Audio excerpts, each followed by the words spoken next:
시편 11절에서 14절 한 절씩 교독하겠습니다. 그가 그의 마음에 이르기를 하나님이 잊으셨고 그의 얼굴을 가리셨으니 영원히 보지 아니하시리라 하나이다.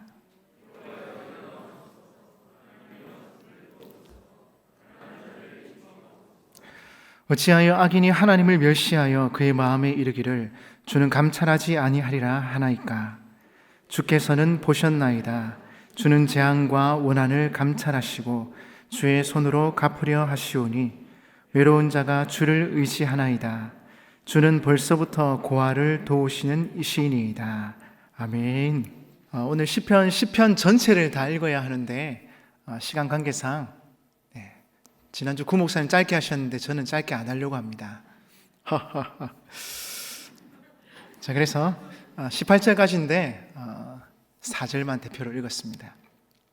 하나님께서 침묵하실 때라는 제목으로 말씀 전하겠습니다. 사람들과의 관계 속에서 제일 힘들 때가 언제입니까? 사람들마다 다르겠지만 저는 개인적으로 침묵할 때가 아닌가 생각해 봅니다. 말을 걸면 반응을 보여야 하는데 전혀 반응이 없습니다. 사람을 무시하는 것 같기도 하고 어떻게 해야 할지 참 답답한 노릇입니다. 제가 대학 다닐 때 있었던 일입니다. 집에 갔더니 어머니께서 누워 계십니다. 어머니, 아무리 불러도 대답도 않습니다. 쳐다보지도 않습니다. 그래서 어머니 어디 아프세요? 그러자 어머니가 딱 한마디 하십니다. 너그 아버지한테 가서 물어봐라. 그래서 아버지께 가서 여쭈어봤습니다. 아버지, 어머니 왜 저러세요? 아버지는 천진난만하게 웃으면서 대답하셨습니다. 나 때문에 삐졌어. 시간이 좀 걸릴 거야. 그냥 내비둬. 아마도 아버지, 어머니 사이에 의견 충돌이 있으셨던 것 같습니다. 내비둬라 하시지만 늘 사이 좋으셨던 부모님이시기에 아들인 저의 마음이 편할 리가 없습니다. 때로는 침묵은 화가 났다는 표현이기도 하며 관계를 힘들게 만들기도 합니다. 평소라면 조용해도 괜찮고 불러도 대답하지 않는 것 이해하고 넘어갈 수 있습니다. 그런데 급한 일이나 문제가 생겼을 때는 좀 달라집니다. 불러도 대답이 없고 전화해도 받지 않고 어떨 때는 전화기를 아예 꺼놓는 경우도 있습니다. 이럴 때면 정말 답답하고 환장할 노릇입니다. 왜 그렇습니까? 위기의 순간에 함께 해결해야 할 일들이 있고 또 함께 나누고 싶은 이야기가 있는데 침묵으로 일관할 때면 화가 머리끝까지 밀려오는 것입니다. 흔히 그러죠. 뚜껑이 열렸다. 다들 하는데 다칩니까? 안 다칩니까? 안 다치는 겁니다. 그렇다면 하나님과의 관계에서도 말할 것도 없습니다. 너무 힘들어서 하나님께 부르짖어 기도하는데 하나님께서 응답하시지를 않습니다. 침묵으로 일관하십니다. 그때 그 괴로움은 이루 말할 수 없을 것입니다. 오늘 본문 1절을 보십시오. 여호와여, 어찌하여 멀리 서시며 어찌하여 환난 때에 숨으시나이까. 다윗은 응답하지 않으시는 하나님, 침묵하시는 하나님으로 인해 힘든 시간을 보내고 있습니다. 다윗은 그것을 하나님께서 멀리 서 계시며 또 숨으신 것으로 표현하고 있습니다.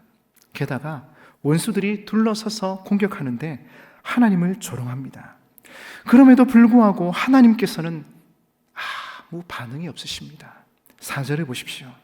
악인은 그의 교만한 얼굴로 말하기를 여호와께서 이를 감찰하시 아니하신다 하며 그의 모든 사상에 하나님이 없다 하나이다.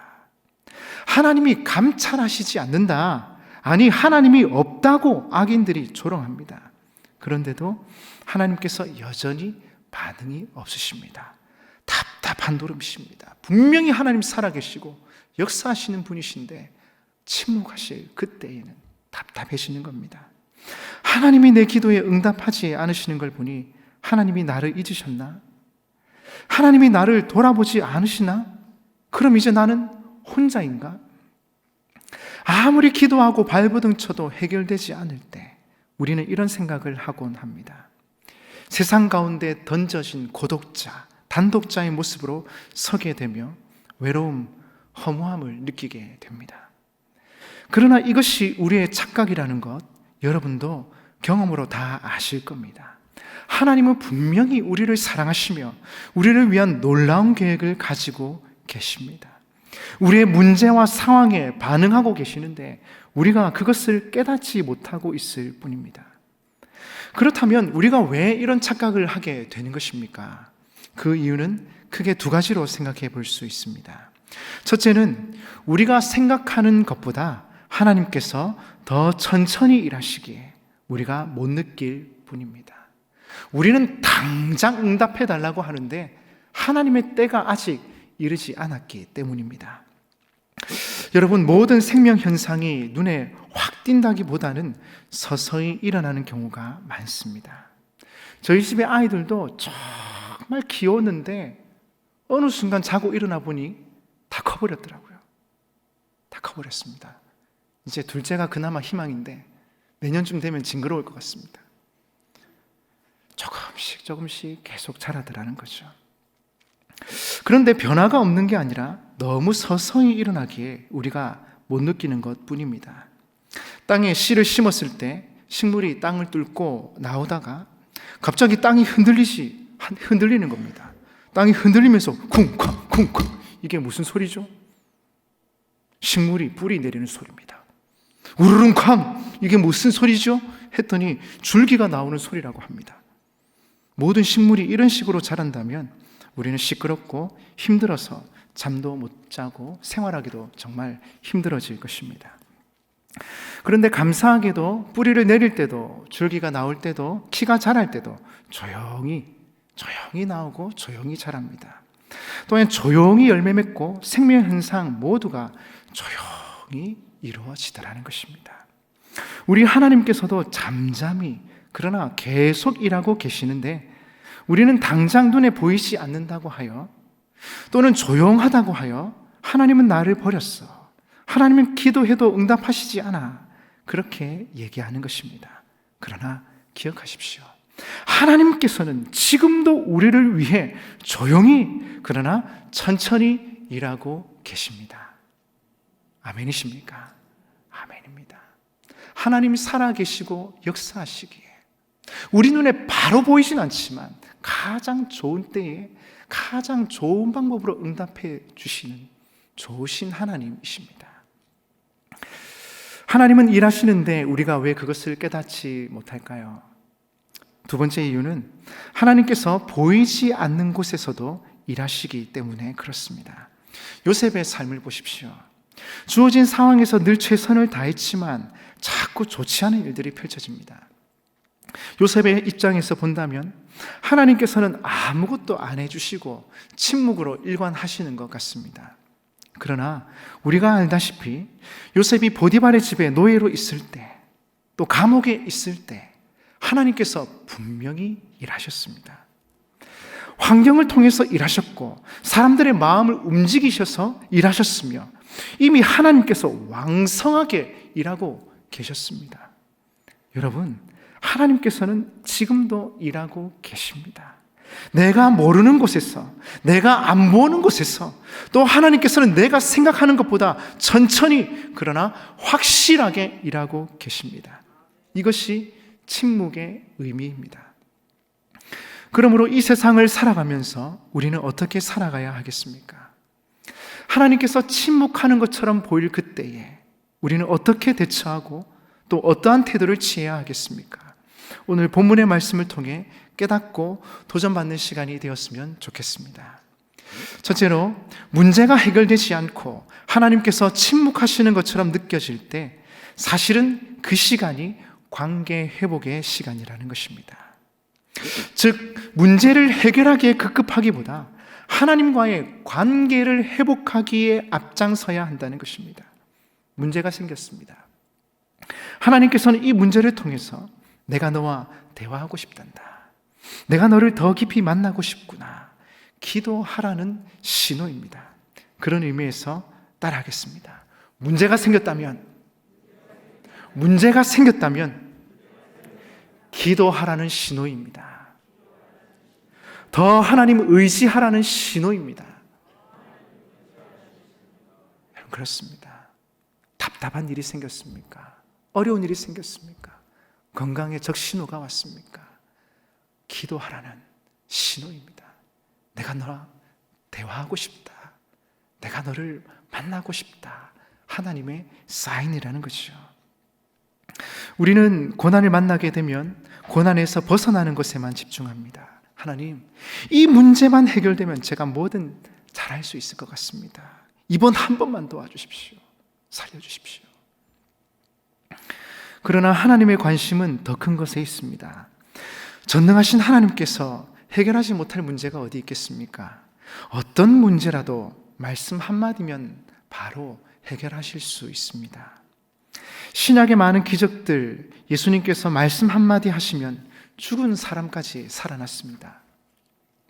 하지만 하나님께서는 단순히 문제를 해결해 주는 것이 아니라 그 문제를 통해서 회복되기를 원하십니다.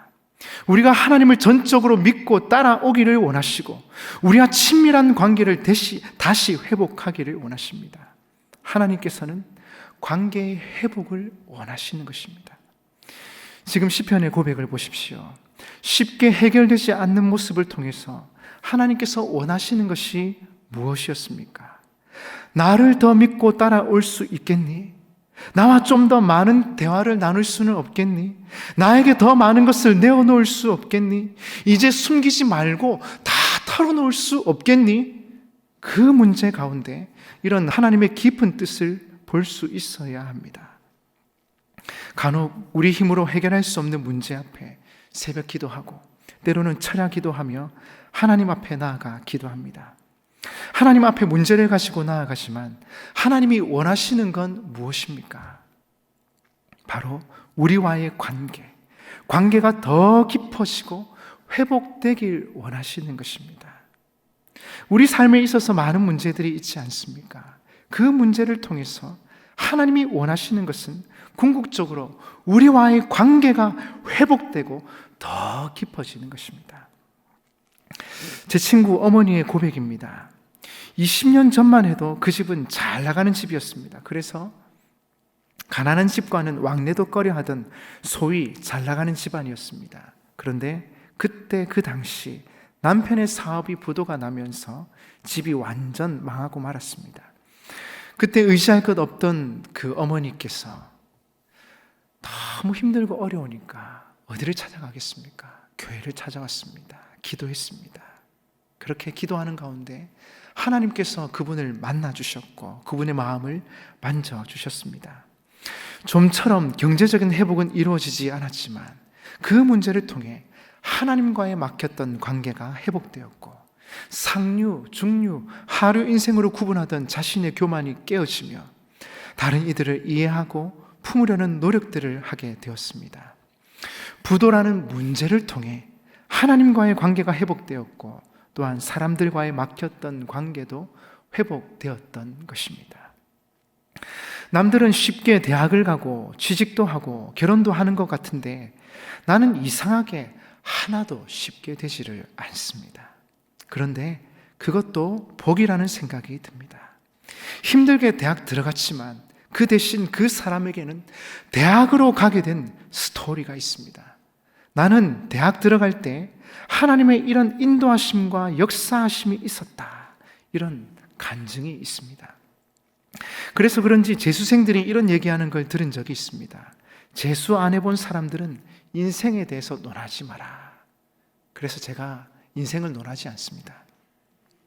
자신들이 재수하면서 겪었던 소외감, 외로움, 불안감, 이런 인생의 힘든 것들을 겪으면서 인생을 더 깊이 있게 생각하게 되었다는 것입니다. 고난 가운데 살았다 하는 사람들을 보면 삶의 깊이가 있고 인간미가 있습니다. 남들을 더 깊이 이해하게 되고 그 안에 끈적끈적한 정도 있습니다. 이유가 무엇입니까? 고난의 터널을 지나가면서 보다 소중한 것들을 발견하게 되고 하나님께서 연단하셨기 때문입니다. 하나님께서 우리를 사랑하시는데 뭐든 쉽게 주시겠습니까? 아닙니다. 우리로 깊은 관계를 누릴 줄 아는 사람으로 만들어 다듬어 가시는 것입니다. 하나님께 부르짖었더니 하나님께서 응답하시고 도와주셨다 이러면 되는데 응답도 없고 도움의 손길도 보이질 않습니다. 쉽게 해결이 되었다면 뭐하러 이런 시편을 썼겠습니까? 안 도와주시고 대답도 없으시고 그러니 18절까지 쓴 것 아니겠습니까? 하나님께서 모든 걸 이렇게 다루시는 것은 아니지만 우리 삶 속에서 더 깊어져야 할 필요가 있을 때는 항상 의도적인 침묵 같은 것이 있더라 하는 것입니다. 그럴 때는 무조건 관계가 깊어지는 쪽으로 가야 합니다. 다 기다리면서 인내하면서 하나님의 때를 기다려야 합니다. 하나님 언제입니까? 하나님의 때가 언제입니까? 포기하지 마시고 하나님의 때를 기다리는 것입니다. 따라서 하나님의 침묵 시간이 길어지고 응답이 없다면 그때가 바로 하나님을 만날 절호의 기회입니다. 그때는 엎드려 기도해야 하고 우리에게 들려주시는 하나님의 음성을 들어야 합니다. 중요한 것은 문제의 해결이 아니라 관계의 회복입니다. 회복되기 위해서는 엎드려야 합니다. 기도의 자리로 나아가야 합니다. 요즘 날씨가 추운데도 새벽 기도에 많이 오셔서 참 좋습니다. 좋은 현상이라 생각합니다. 기도에 힘쓰셔야죠. 특별히 힘들고 어려운 일이 있을 때면 와서 하나님 앞에 엎드려야죠. 엎드려 기도하면 어떤 일들이 벌어집니까? 빌립보서 4장 6절 7절에 이렇게 말씀하고 있습니다. 같이 읽어봅시다. 시작. 아무것도 염려하지 말고 다만 모든 일에 기도와 간구로 너희 구할 것을 감사함으로 하나님께 아뢰라. 그리하면 모든 지각에 뛰어난 하나님의 평강이 그리스도 예수 안에서 너희 마음과 생각을 지키시리라. 아멘. 하나님께서 우리의 마음과 생각을 평강으로 지켜주십니다. 문제가 당장 해결되지는 않더라도 하나님 주시는 기쁨과 평강을 누리게 됩니다. 여러분, 추운 겨울입니다. 자칫 추위에 움츠러들고 게을러질 수도 있겠지만 하나님 앞에 나와 기도합시다. 새벽에 힘들면 금요일 밤에 나와서 기도하고, 새벽이 좋다 하시는 분들은 새벽에 나와서 함께 기도합시다. 간절히 기도하면서 나아갈 때에 하나님의 평강이, 하나님의 인도하심이 느껴지고 경험되어지고 하나님과 더 친밀해지는 일들이 일어나게 될 것입니다. 아멘이십니까? 여러분, 그렇게 기도함으로 함께 이 어려움과 힘든 시기를 이겨나가시기를 주님의 이름으로 축복합니다. 축복합니다. 두 번째로, 하나님의 침묵이 있을 때는 하나님의 성품을 묵상해야 합니다. 자꾸 문제만 묵상하지 말고 내가 믿는 하나님이 어떤 분인가? 하나님의 성품은 무엇인가? 하나님께서 과거에 베푸셨던 은혜가 무엇인가? 이런 걸 계속 생각해 보아야 합니다. 한번 따라하겠습니다. 하나님의 성품을 묵상해야 합니다. 하나님의 성품을 묵상하는 겁니다. 14절 보십시오. 주께서는 보셨나이다. 주는 재앙과 원한을 감찰하시고 주의 손으로 갚으려 하시오니 의로운 자가 주를 의지하나이다. 주는 벌써부터 고아를 도우시는 이시니이다. 시편 기자가 생각해 보니까 우리가 믿는 하나님은 어떤 분이신가? 고아를 도와주시는 분이십니다. 고아를 도와줬다가 좀 손해볼 것 같으면 그만두거나 부자들 편에 서는 그런 분이 아니십니다. 일관성 있게 고아를 도와주시는 하나님이십니다. 그러니 우리를 절대 버릴 리가 없습니다. 고아를 도와주셨듯이 우리를 도와주실 것입니다. 여러분, 하나님께서는 어려움을 당할 때 문제를 묵상하는 것이 아니라 하나님의 성품을 묵상하기를 원하십니다. 16절에 보십시오. 여호와께서는 영원 무궁하도록 왕이시니 이방 나라들이 주의 땅에서 멸망하였나이다. 과거를 회상합니다. 하나님께 대적했던 이방 나라들이 다 망했는데 그렇다면 이놈들도 망할 것이 확실합니다. 다윗은 하나님의 성품을 묵상하는 가운데 확신을 얻게 된 것입니다. 이스라엘 백성들도 보십시오. 홍해를 육지처럼 건넜고 적들이 홍해 바다에서 몰살하는 기적을 경험했습니다. 밤에는 불기둥으로, 낮에는 구름 기둥으로 보호하시는 하나님의 따뜻한 손길도 경험했습니다. 그런데도 그들의 불평은 끊이질 않았습니다. 문제가 생길 때마다 불평하고 불만을 표시하며 하나님을 원망했습니다. 여러분, 우리에게도 때때로 해결하기 힘든 문제가 눈앞에 펼쳐지기도 합니다. 답답하고 외롭고 힘이 듭니다. 그러나 그때가 바로 하나님의 성품을 묵상할 때입니다. 문제를 묵상하고 남 탓하고 원망하고 불평할 것이 아니라 하나님의 성품을 묵상하는 것입니다. 우리 하나님은 어떤 분이신가? 사랑이 많으시고 은혜로우셔서 나를 이곳까지 인도해 주신 분이 아니신가? 왜 이렇게 나약한 소리를 하는가? 강하고 담대하자, 믿음으로 나아가자. 오늘 본문을 보시면 다윗이 마지막 기도하는 순간에 다윗에게 어떤 마음을 하나님께서 부어주셨습니까? 17절, 18절 다 같이 읽어보겠습니다. 시작. 여호와여, 주는 겸손한 자의 소원을 들으셨사오니 그들의 마음을 준비하시며 귀를 기울여 들으시고 고아와 압제당하는 자를 위하여 심판하사 세상에 속한 자가 다시는 위협하지 못하게 하시리이다. 아멘. 다윗은 이 시를 마무리하면서 확신에 차 있습니다. 어떤 확신입니까? 여호와여, 주는 겸손한 자의 소원을 들으셨사오니 가련한 자, 불쌍한 자가 이렇게 고통당하고 비교당하며 이렇게 힘든 상황 속에 있지만 저는 확신합니다. 하나님께서는 겸손한 자의 소원을, 겸손한 자의 기도를 들으신다는 것을요. 그러니 걱정하지 말라. 하나님께서 지키시고 보호할 것이며 선하게 인도해 주실 것이다. 이런 확신으로 시편을 마무리하고 있습니다. 여러분, 오늘 우리의 삶도 마찬가지라 생각합니다. 우리의 삶 가운데 속히 해결되지 않는 문제들이 있습니까? 그걸 통해서 하나님이 원하시는 게 무엇일까요? 하나님의 성품을 묵상하면서 좀 더 힘을 내라는 겁니다. 하나님, 정말 살아계십니까? 살아계시다면 어떻게 이런 문제가 생기는 겁니까? 이렇게 원망하는 것이 아니라 더 좋은 것을 주셨던 하나님의 성품을 묵상하면서 믿음을 끝까지 지키는 것입니다. 더 좋은 것을 주시려고, 더 건강하게 만드시려고, 회복의 능력을 주시려는 하나님의 숨은 의도를 발견할 수 있어야 합니다. 우리 삶에 다가온 고난, 역경은 하나님의 성품을 다시 한번 더 깨닫게 되는 시간이요, 하나님과의 관계가 깊어지는 시간입니다.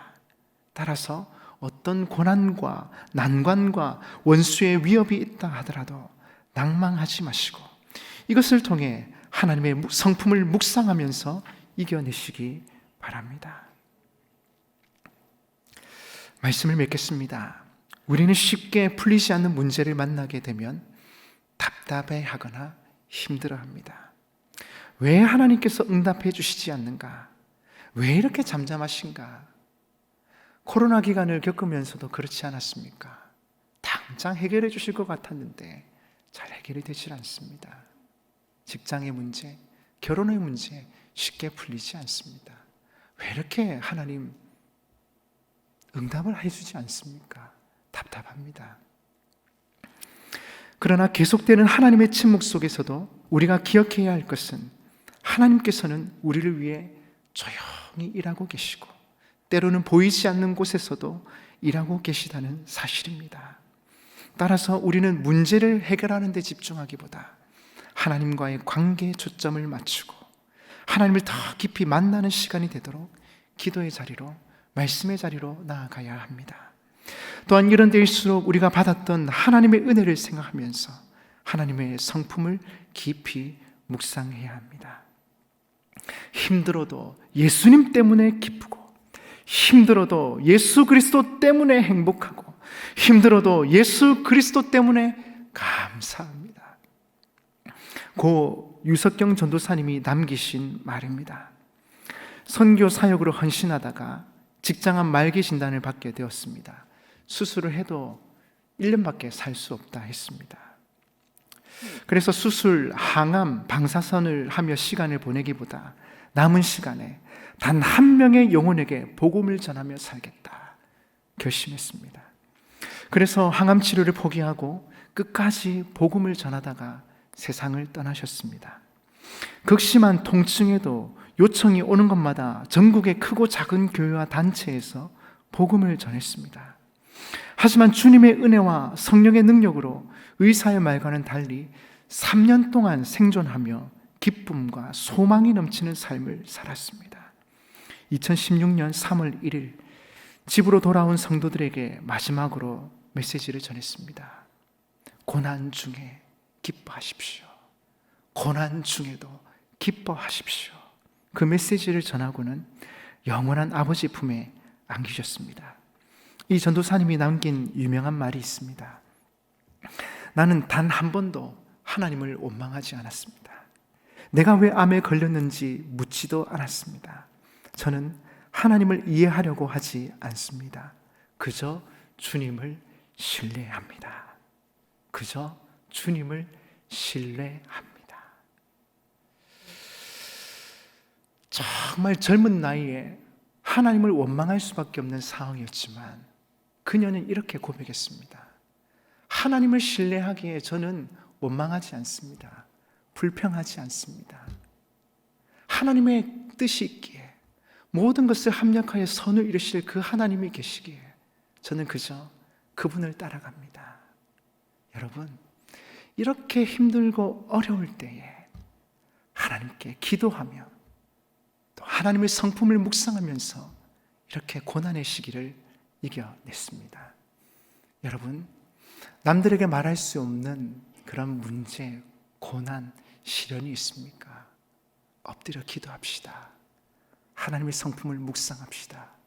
하나님께서 여러분들을 더 깊은 영적인 세계로, 은혜의 세계로, 하나님의 역사로 함께 해주실 것입니다. 그 믿음 가지고 더 간절히 기도하고 더 하나님 성품 묵상하면서 확신 가운데 살아가는 여러분 되시기를 주님의 이름으로 축복합니다. 축복합니다.